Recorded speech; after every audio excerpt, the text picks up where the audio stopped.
నుండి మనము ఈ రోజు నేర్చుకున్నటువంటి కొన్ని ప్రాముఖ్యమైన విషయాలు మనము అర్థం చేసుకున్నట్లయితే, దానియేలు ఎదుర్కొన్నప్పుడల్లా ఆయన ఏం చేశాడు. మొట్టమొదటి వచ్చిన సమస్య ఏంటండి? దానియేలు మొట్టమొదటిగా ఎదుర్కొన్న సమస్య ఏంటి చెప్పండి? అపవిత్రమైనటువంటి ఆహారం వలన వచ్చినటువంటి సమస్య. రెండవ సమస్య ఏంటి? కళ భావమును చెప్పే విషయంలో చనిపోయే వరకు వచ్చారు వాళ్ళు.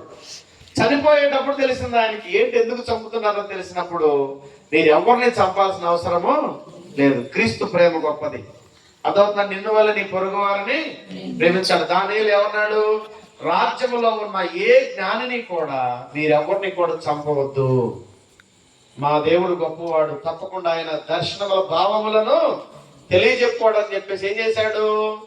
వాళ్ళందరూ కూడా కొలుసు ప్రార్థన చేశారు. రాత్రి అంతా మేడ మీదకి వెళ్ళి ఒకళ్ళ తర్వాత ఒకళ్ళు షడ్రక్ ఒకసారి, మెషక్ ఒకసారి, దానియేలు ఒకసారి, అదవుతుందండి.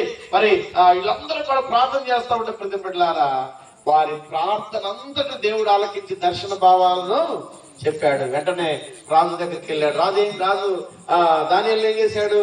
ఉద్యోగంలో ఇంకొక స్థితికి తీసుకెళ్ళాడు. ఉద్యోగం చేస్తున్నప్పుడు కూడా మరి ఇంకొక సమస్య వచ్చింది.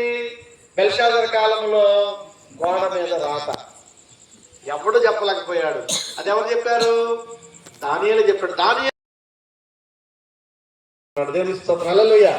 ఎక్కడైతే ఇద్దరు ముగ్గురు కూడా ఆయన నామమును ధ్యానిస్తారో, ఎక్కడైతే ఇద్దరు ముగ్గురు కూడా ఆయన స్తుతిస్తారో, వారిలో ఉండి వారి ప్రార్థనలు అంగీకరించడానికి సిద్ధంగా.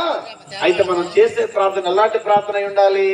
ఆలకించే ప్రార్థన. ఆయన చెవిటోడు కాదు.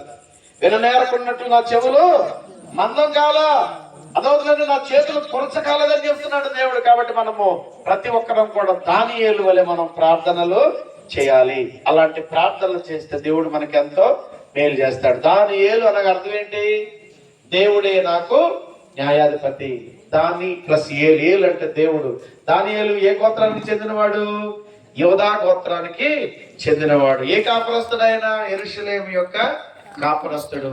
ఆయన స్థితి మారిన, ప్రదేశం మారినా కూడా ఎవరు విడిచిపెట్టలేదండి? దేవుడు విడిచిపెట్టలేదు. సహోదరులు వినండి, 40 రోజులు అయిపోయిన తర్వాత కూడా మీరు ఎవరిని విడిచిపెట్టకూడదు.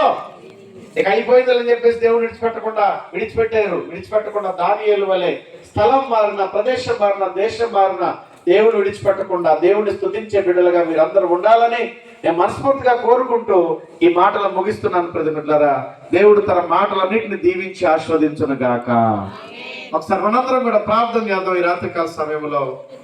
దానియేలు లాంటి ప్రార్థన, దానియేలు లాంటి మరి ఆ సమస్యను ఎదుర్కొనేటువంటి వ్యక్తులుగా మనం ఉంటూ ప్రజలు బిడ్డలారా